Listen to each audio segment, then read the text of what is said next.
বিসমিল্লাহির রহমানির রহিম। আজকে আমরা এইচএসসি আইসিটি বইয়ের ডিজিটাল গেটের এক্সঅর গেট নিয়ে আলোচনা করব।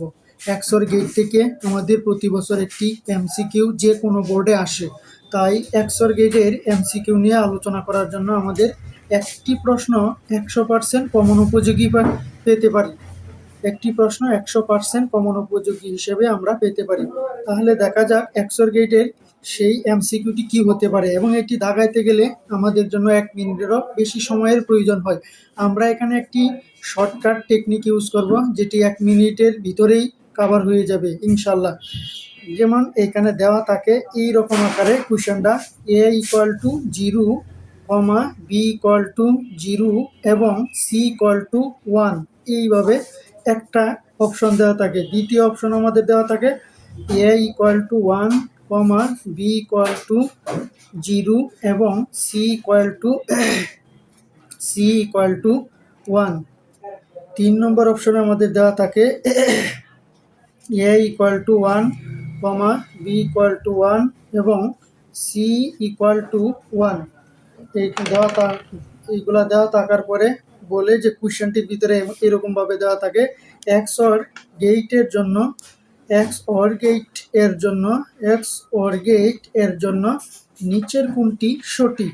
এক্সঅর গেটের জন্য নিচের কোনটি সঠিক, এই কোশ্চেনটা এইভাবে দেওয়া থাকে। তাহলে কতে আমাদের অপশনে দেওয়া থাকে 1,2, খতে আমাদের অপশনে দেওয়া থাকে 2,3, ঘতে আমাদের অপশনে দেওয়া থাকে 1,3, গতে আমাদের অপশনে দেওয়া থাকে 1,2 ও 3, 1,2 ও 3, এরকম আকারে অপশনটি দেওয়া থাকে। তাহলে এই গেটটির ক্ষেত্রে আমরা যে শর্টকাটটি ইউজ করব, একটি বিশেষ নোট, এই গেটের একটি বিশেষ নোট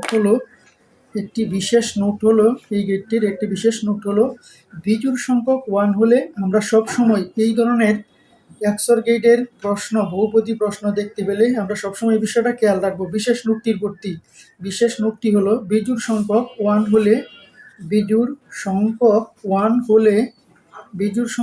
1 হলে আউটপুট আমাদের 1 আসবে।